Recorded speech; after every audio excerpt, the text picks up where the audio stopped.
bohong dia mencintai NKRI. DPR berpikirnya pokir tidak boleh berkurang. Apakah semua harus gubernur? Jabatan, kekuasaan, semua cari aman. Indonesia tidak akan merdeka kalau Bung Karno cari aman. Saya melihat ada mobil berbaris mengangkut tanah dari sini mau diangkut ke PIK, dan saya minta untuk tanahnya dikembalikan lagi ke awalnya. Saya yakin ilegal. Pertanyaan saya adalah, kita ini punya aparat. Di desa ada kepala desa, ada babinsa, ada babin kaptimas. Kenapa hal ilegal seperti dibiarkan? Apa fungsi kita? Apakah semua harus gubernur? Padahal setiap hari kita mendeklarasikan diri bahwa kita cinta tanah air. Jadi ketika manusia, siapapun dia, apapun dia, ketika dia tidak tersentuh oleh perusakan tanah, sesungguhnya manusia itu bukan manusia Indonesia. Bohong dia mencintai NKRI. Kita harus mulai merubah paradigma kehidupan yang serba formalistik kita hari ini. Seluruh masyarakat dunia dibikin bengong dan terbelalak oleh sebuah negara bernama Iran.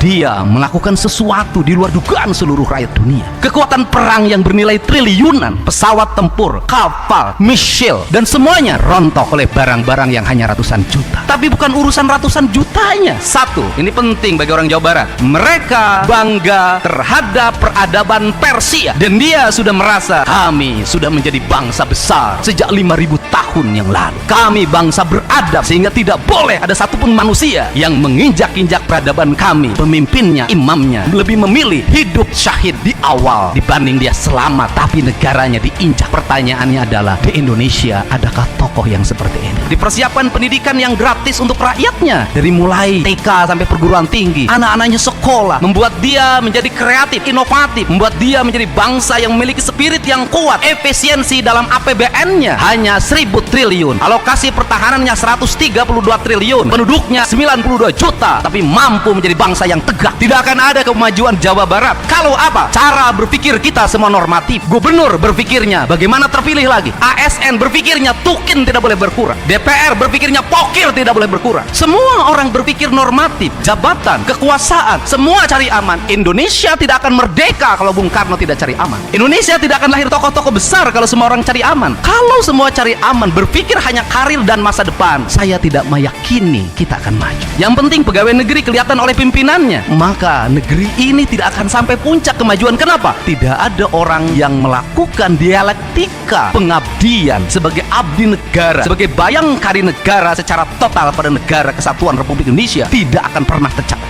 Kita hanya akan melakukan pekerjaan yang itu juga. Silahkan dicek perjalanan pemerintah 40 tahun ke belakang, regulasi pemerintahnya itu juga. Tidak ada pembangunan yang visioner, berumur panjang, membuat dialektika kebangsaan, kemanusiaan, dan menjadi satu sendi nilai yang melahirkan manusia unggul atau mau. Tidak ada, dan kita akan terus tertinggal.